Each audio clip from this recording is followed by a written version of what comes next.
Two camps. This is one of the great stories of reconciliation.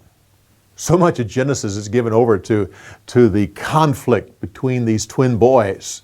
You know, Jacob and Esau split ways, and now this is 20 years later, and Jacob is coming back, and in this story here, he is reconciled with his brother. Most of this story takes place in two camps, the location actually called Mahanaim. When after this event, which is a major event in the Old Testament, the people of Israel go to Egypt, and when they come out, they conquer this land, and the tribe of Gad is given this area, and this becomes one of their major cities, one of the Levitical cities. But years later, when King Saul and his sons are killed, the Philistines take over most of Israel, except for the tribe of Judah. And David is the king of the tribe of Judah down in the south. But they take over the rest of it. And Abner fights a kind of a guerrilla warfare for 5 years. Finally, he takes one of the remaining sons of Saul, Ishbosheth, takes him across the Jordan River and up to the north to Mahanaim. And for 2 years, he reigns as king of this area. But later on, David is now king of all of Israel, but his son Absalom rebels against his father. David has to flee Jerusalem. He goes down and crosses over the Jordan River and then heads north to Mahanaim. This is where he heads up the battle, sends his men out and pleads with them to watch over his son. And this is where he cries for his son Absalom. All happens at Mahanaim.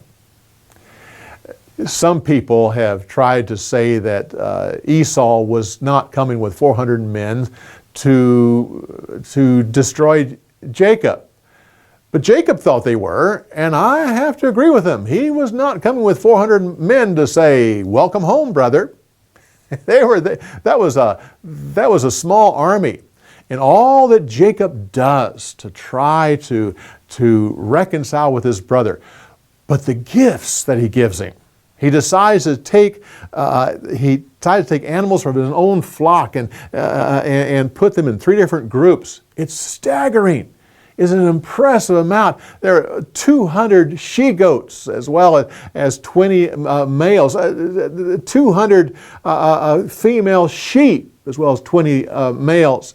And there was 30 milk camels. Now Esau was from a desert area, and that is invaluable. Then there's the cows, 40 cows and 10 bulls, and there 20 donkeys as well as 10 of the males. It's just an amazing amount.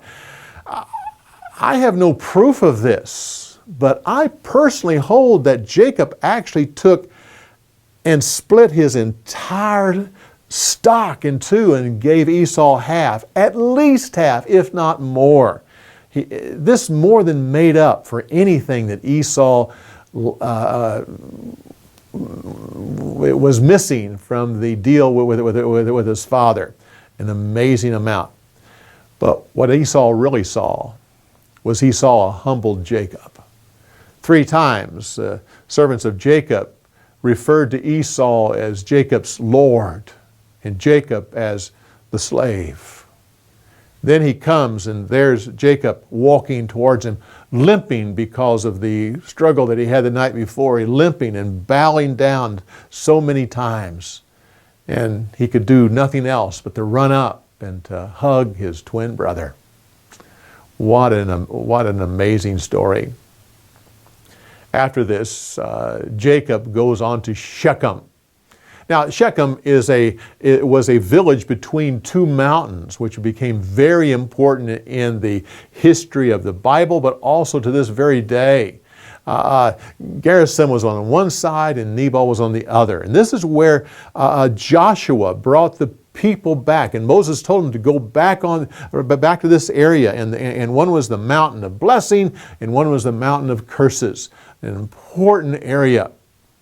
But this is where Jacob digs a well, a deep well, and it's referred to ever after as Jacob's well.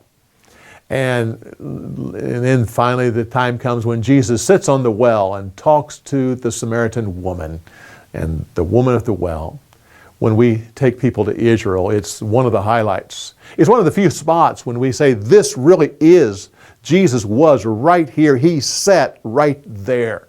It is such an important place. So few tourists go there. It's a little hard to get to. But we always make sure that we take our people there to take a little bit of water and to pour it down and then listen till finally we hear it splashing at the bottom. And it's a deep, deep well. And then to be able to pull up some water and to drink from that well.